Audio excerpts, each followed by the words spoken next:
I'll be presenting the data what I have analyzed. What is the pattern I have seen as far as the Bangalore environment is concerned? So,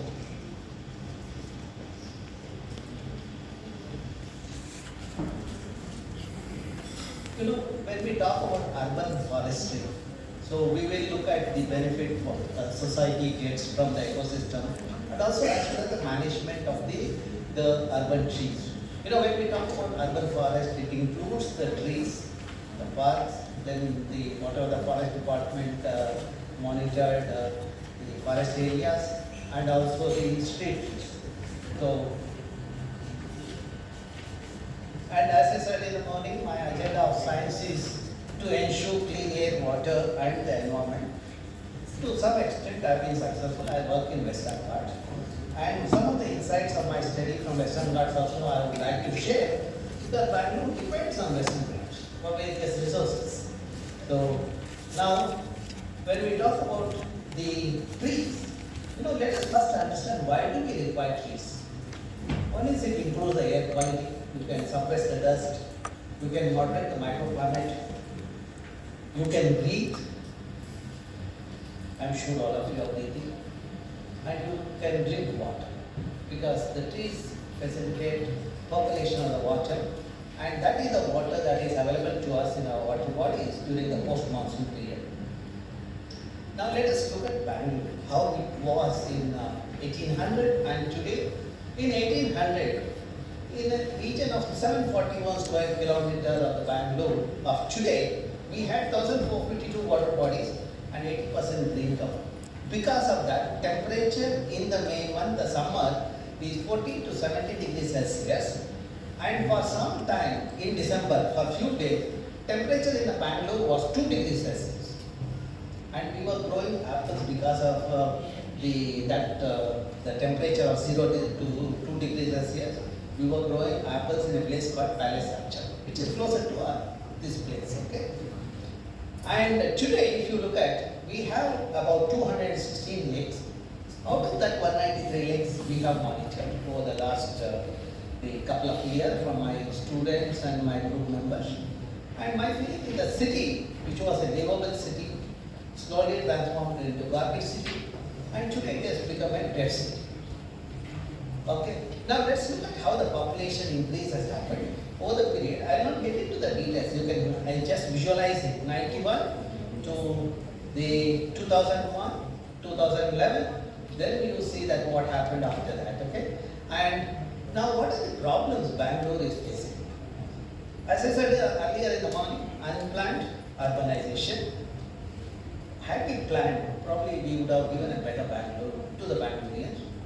We lost the lake, we lost the trees, and we have lost the interconnectivity among the lake. A very influential fellow is sitting on the drain. Okay? And we lost the riparian vegetation which was supposed to be there along the water bodies. And this is how changes have happened. I use the remote sensing data of the last 5 decades. When you look at, see, 1973 we had 68% green cover, and 91, 92, with industries coming up in green and Koramangala, we saw the transition happening from the porous landscape or a green to the red. Red are the building, green is the vegetation, blue is water body, yellow is open space.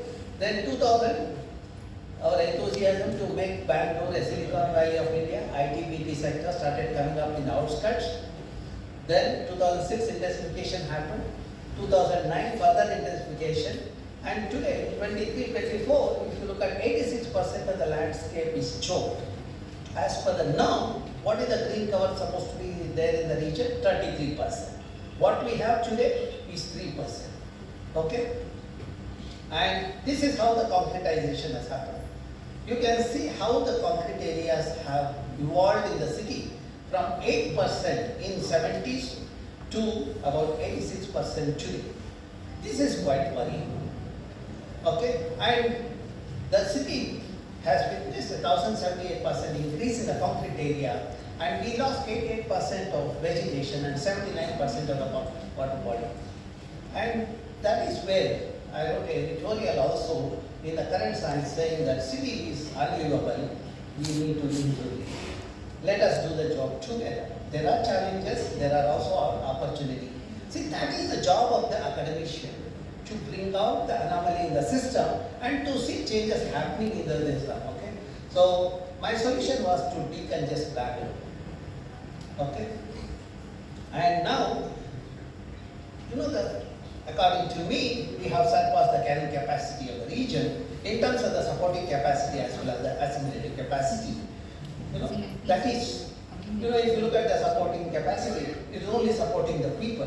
What about the other ecosystems?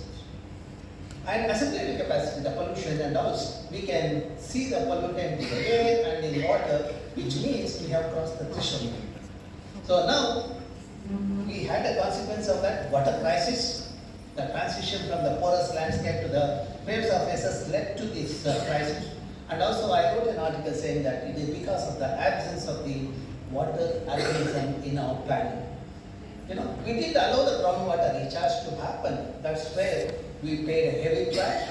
And landscape should have been a porous with the vegetation cover and the water bodies, etc. And solution is create the ecological pore spaces to trees, forests, wetlands, etc. Okay. Now, what are the services provided by an ecosystem? I mentioned some of the benefits of the ecosystem. The trees, like the sequestering the carbon, moderating the microclimate, and prevent the soil erosion, and the social benefit. One of the greatest things is the psychological benefit. People have become aggressive in the city, and number of divorces are increasing in the city, statistics reveal, because of the pollutant in the air, pollutant in the system. We are paying the heavy price. Only the family which has undergone the stress will understand my state. And it also, the other social benefits are, it epitomizes local heritage, and access to green space enhances the happiness and quality of life. When I talk to my students, when they are stressed, because today the youngsters are always stressed, when they come to me, I always tell them a simple prescription is, just go and hug your mother at home, she will de-stress. If you are in hostel, go and hug a tree, it will de-stress you, and it has worked. And many of my students are so happy. When we go to the field, we do that, and we are quite happy. Despite we undergo the loss of stress. When I speak, you might think that, okay, as academician, he has a right to speak. But when I go out, the kind of the situation I face outside is not the same what I see in the room of this. I have been attacked 3 times. If you know that I have escaped that, it is because of the people. And local people have saved me all the time when the goons have got into the system and tried to eliminate me. And there are economic benefits in the system, the fruits, timber, etc. The best way to tell the people is what is the worth of the ecosystem, because everything is in money.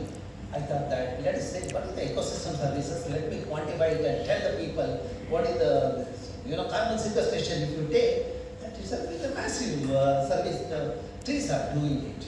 That I will illustrate. Recently, I published a book on natural capital accounting and valuation ecosystem services for the Karnataka forest at a district level. The United Nations asked me to do it for 10 districts in Karnataka.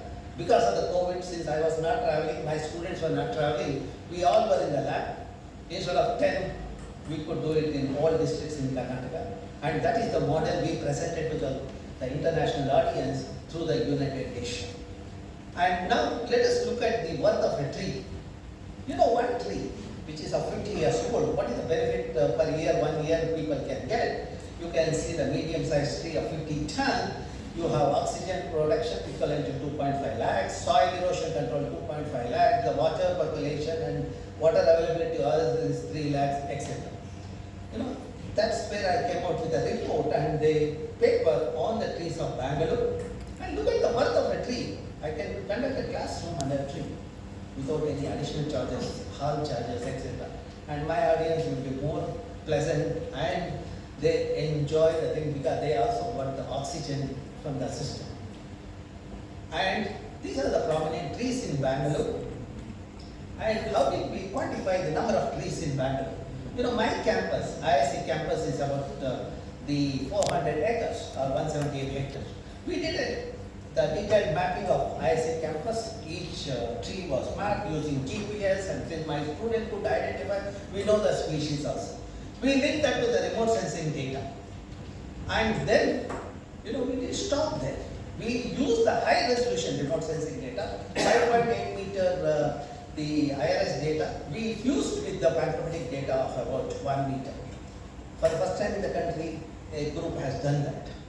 Okay, and this gives the vegetation cover in the city. We overlaid the ward boundary. We could find out how many trees are there in each ward. And since we had a population for the ward, we could tell how many people, how many trees per person. And our estimate shows there is a 14,78,000 trees are there. That means 1.5 million trees are there in the Bangalore today. And I have taken the stable population of 95 lakhs or 9.5 million. That means for every 7% there is one tree. Okay?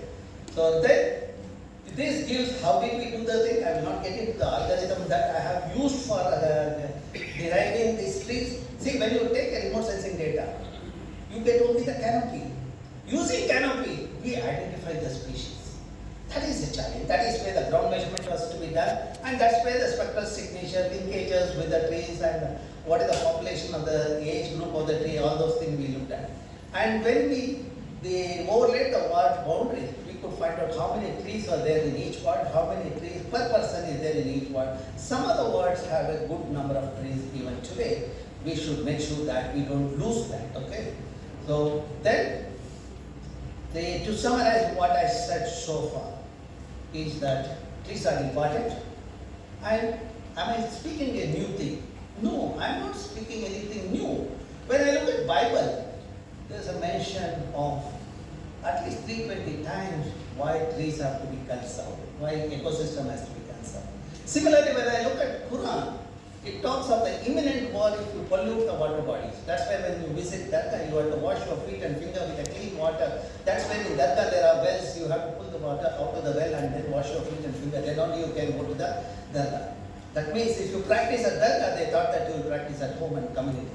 Similarly, in the scriptures which I follow, Master Purana talks about the water bodies, trees and children. If you have a well at home, you are wealthy. 10 wells are equal to 1 lake, 10 lakes are equal to 1 sarovar, 10 sarovar is equal to 1 child, and 10 children are equal to 1 tree. Look at the kind of vision the people had at that time. 10 children, 1 tree. When if you are having 10 children, you can have it by planting a nursery. I put it other way. People who cut the tree, they murder their own 10 children. This is how I write. The lessons from the scriptures, I translate it into the action, which I write it in the public media. It has become quite popular, and also some of the decision makers have come to my office asking for the clarification and solution. One of the forester officers when came to my office, he had tears in his eyes. He told me, sir, I have to remove 179 trees because of the road widening. If I remove it, you will write an article tomorrow saying that I have murdered 1,790 children. If I don't do it, I lose the job. Now I want the solution from him. I told him, nearby there is a vacant acre. Why don't you think of planting the native species? And also think about transplantation. When he started doing it, people appreciated it. Any sensible action, the Bangaloreans and Indians will support it. That's the good message. You should take it home. And now let us look at the pathetic status of the forest areas which are under the forest department in Bangalore. We just try to map it and understand what is the land cover change that has happened. See, my job is not to criticize anyone. My job is to drive home the message so that whatever mistake has happened, let us not allow that to continue to happen in a region where people like me and you all are around. So we try to look at each of those. Of course, you have Bannerghatta National Park. I enjoy my company with my friends in that region. You can also see my friends in the region. And we looked at what is the kind of the land cover changes happened in this the forest areas. Look at green is changing and red is taking over. This is quite worrying. These are the areas under the forest department. The strict vision is there, but still we are losing, and we are seeing the transitions happening in the region, which is supposed to aid Bangaloreans as a lung space. Okay, we are losing that.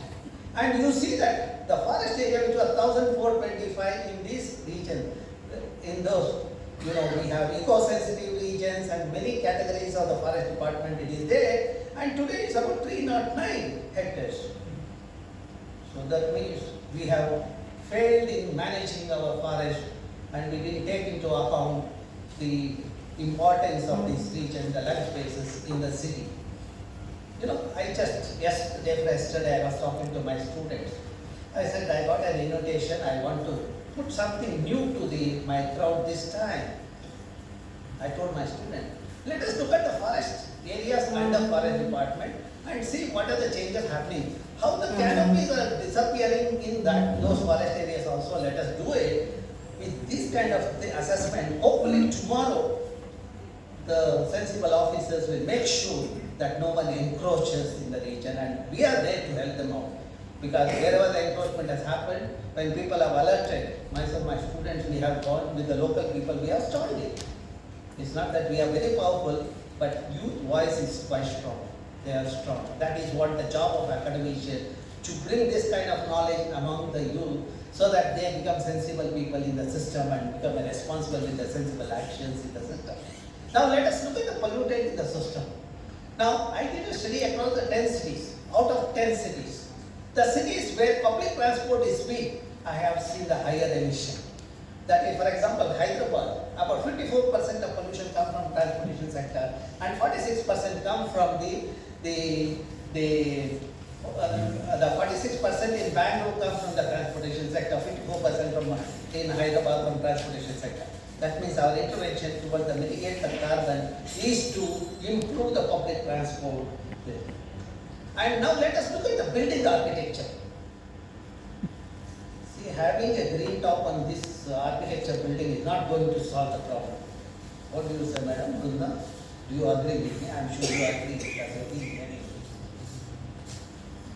This glass facade is supposed to be for a temperate climate, to get the thermal comfort. In a cold climate, you have that kind of architecture. Our architects and civil engineers go to such areas. They copy the architecture and paste it in Bangalore environment. And let us see the consequence of that. In the normal building like this, your electricity consumption is about 750 to 1,400 units per person per year. Whereas in this glass facade building, it is 14,000 to 17,000 units per person per year. 10 times higher electricity, which means 10 times higher greenhouse gas footprint, and 10 times we are contributing to the warming of the earth, and changes in climate is happening because of that. That means consequence of the unplanned urbanization is we are contributing to the warming of the Mother Earth. Now, that's what the statistics show. The greenhouse gases is increasing, temperature is also increasing. Of course, we came with the mechanism to decarbonize and all those things. Before that, let us understand, is a climate change a problem? This is very important because our cousins in US have selected my big brother who doesn't believe in a climate change. To drive home people like that, the decision maker, this is required. When they understand, fortunately Los Angeles is facing a severe crisis of forest fire. That should wake my brother, but it's not happening still. And there is a flooding is also happening. The one side forest fire, other side flooding. Yesterday TV you have seen, you would understand. Now let us look at the implication of climate change. Coral bleaching. With 1.5 degrees Celsius, 70% coral bleaching we lose, or 99% with another 0.5 degrees Celsius. Let us look at the flora and fauna. Insects, we lose 6. These are endemic species which help in your pollination and which will shoot up to about the 18 with a further increase of 0.5 degrees Celsius. And let us look at how, because people don't believe in biodiversity. They say, you people always speak like this.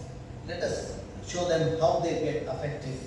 You can see that 350 million people are going to be affected with 1.5 degrees Celsius increase in temperature, which will become about 410 million people are going to be affected. Well, and rising sea level, what is 48 centimeter will become 54 centimeter. And what is 46 million people who are affected is going to be about 49 million people. At least for this, people have to wake up and see that conservation happen and mitigation happen. To mitigate greenhouse gas footprint, the carbon dioxide is the major constituent. If you can mitigate it, that's the best solution you are doing. And trees does the better job of carbon sequestration. Not the technology like CCD, CCD is carbon capturing devices, etc. Now, that's where we came up with SDGs. We have 17 goals. Some we have succeeded, but still there are gaps in the system. Now, the implication of this unplanned urbanization and concretization, if you look at what was 21 degrees in 92 became 24 degrees in 2000 or 28 degrees in 2010, today it's about 36 to 39 degrees. If you move from the center of the city in 8 direction, you see wherever parks are there, wherever green spaces are there, wherever lakes are there or wetlands are there, temperature is 2 degrees lower, which highlights this ecosystem help in moderating the microclimate. So now let us try to understand this further. You know, I was talking to the town planner, the director of town planner, Sunil Kumar is there. One day he came and said, sir, we should do something to have the norm on the setbacks when we construct a house. How much should be the setback? 3 feet on all the direction is the day, but it is not being followed. He said, let us look at from the science point of view. Then I thought that is a challenge. I told him, you don't have to pay me because I have the data. I just have to extract the information and do further analysis, which I did. My student did. So, okay. Sir, half an hour you said. Now, if you look at the land cover, and this gives the land surface temperature in the region, and these are the hot spot and these are the cold spot. And also we map the heat island. The mathematical part of it, people can ask me and the later, okay? So now then we looked at what should be the green cover. See, if the green cover is about 35 to 40% in the plot, they get the required thermal comfort. That's what is shown. And as the built-up area increases, you see the land surface temperature increases. As the greenery increases, you see the temperature decreases. This is sufficient to prove the role of the trees in the region. And that's where we develop the decision support system to say that how the Bangalore is changing. See, the science, doing science is one part. To take it to the advocacy and decision making is equally important. I thought that if I make this data available to the public and to the decision maker, I have done the job. And that's where we launched this decision support system. You will get the details of the lake, you will get the details of the greenery in the region. Similarly, the water bodies in the region, you can get the details of each lake, what we have monitored, what kind of water quality is there, what kind of algae is there, and what kind of fish is there in about 193 lakes we have monitored. That is where I have been talking about water for Bangalore. So since because of the time constraint, I will try to rush. 55% comes from the Kaveri. Let us look at what is happening in the Kaveri. If you look at Western Ghat, on the earth, 8 to 14 degree latitude, we have the highest number of plants and animals, which corresponds to Kerala and Karnataka part of Western Ghat. That is what we have inherited. And those who are from that region, we have the responsibility to protect that and conserve it and give this biodiversity to our children. And the changes are happening. If you see, the temperature will increase, the rainfall will change, and rainfall will become high intense rainfall. Now, if you want to see that we have taken advantage of AI and ML along with the big data to do that, see, this gives the temperature, the land cover change in the region. Not only the forests are declining, forests are also getting fragmented. There has been a 45% decline in the forest cover in the Western Ghats. Today we have only 18% under the forest cover.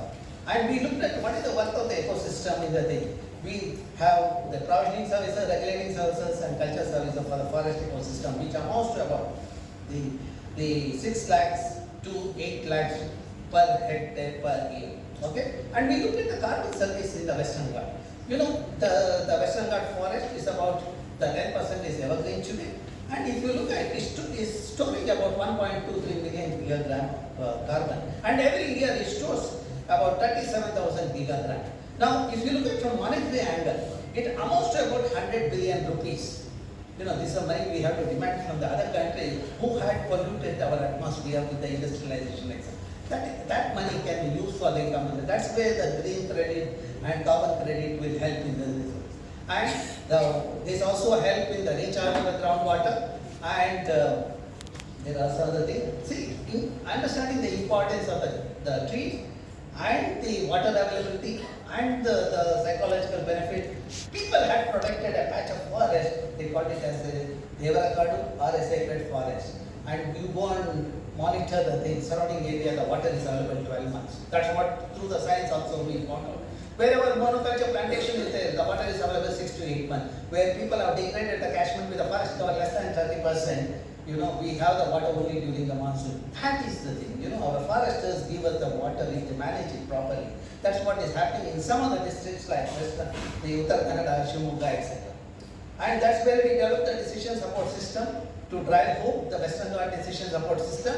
So this is also available online. We have mapped which are ecologically sensitive villages. You can visualize the state, district and taluk and village. You can find out if your village is ecologically sensitive 1, 2, 3 or 4, why it is, and I have put all the data associated with that.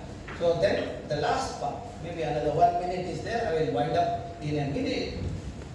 What else we have done? It's not just I criticize the system. I criticize, I give a solution, I see that is implemented. One other thing what I have done is the wastewater treatment. Even today it is a success model in the state as well as in the country. I created the mini forest in my campus. I have shown the linkage between the vegetation and the water.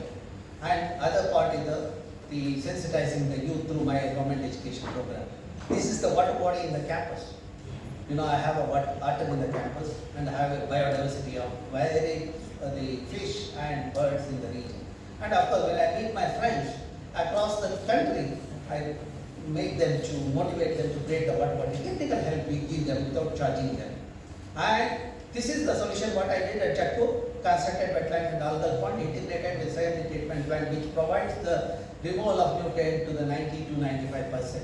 This model was implemented in 2010-11 and even today it continues to be the same. So that means whatever I learned, we give it to the children through the various conferences. I've been organizing biannual conference from 98, and the children is the important part. 20% of my audience are the children, school and college students. When they attend, they get the knowledge. And when they do the presentation on the concluding day, like carbon sequestration, the water quality monitoring, the confidence level goes up. I have confidence, I have the satisfaction of giving talented youngsters to the country. They have become professors in IITs and ISER, etc. And if you come to my campus, you will see this climber. You see, I was fascinated by the architecture. I brought that seed to the Bangalore. Out of 14 seeds, 7 seeds I have kept in my lab. 7 I planted in 7 locations. Out of 7 locations, in only 1 location it has survived. That is next to the building where I have worked for 2 decades. Dr. Murthy, who visits my center quite often, has seen that. And in front of this department, I created a mini forest when I was a student in a 2 hectares area, 49 native species, 500 saplings were planted. And today the groundwater table is at 10 feet when the water table was 150 feet in 90s when I started the experiment. And also the biodiversity, I have a cylinder orange, etc. in the region. And that is what we communicate to the wider section of society. That's how the capacity building happens through the environment education program, etc. If you want to find more detail, you can write to me at this email. I do not use mobile. I am in various committees of the government. Still, I do not use mobile, and people know how to reach me. And these are my portal where the details are available. So I have taken the science to the benefit of the society. I have the satisfaction of that. And all my publications, I have put it online, and you can see my lectures in YouTube. And my agenda of science is to sow the seeds of knowledge in this young brain. They will become asset to the nation. And when they do a good job, there is a smile on everybody's face. That's what is required in our system. Thank you very much.